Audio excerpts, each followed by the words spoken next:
Hi guys, welcome to How to Maximize. In this video, I will show you how to delete Threads account. First of all, open the Thread app. Go into its profile. Then click on Menu.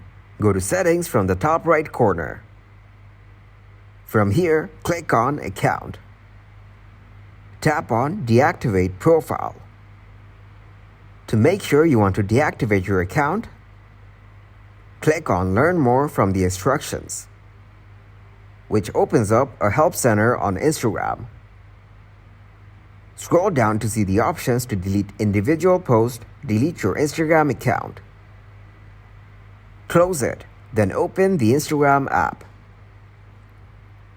Go into its profile.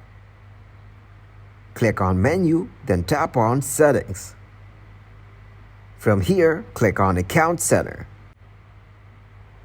Go into Personal Details. Click on Account Ownership and Control.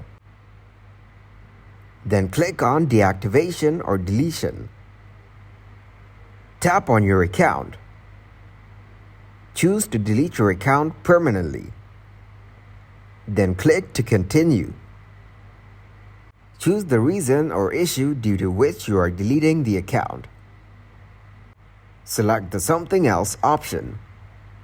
Then click on Continue. Enter your account password for your security. Then click on Continue.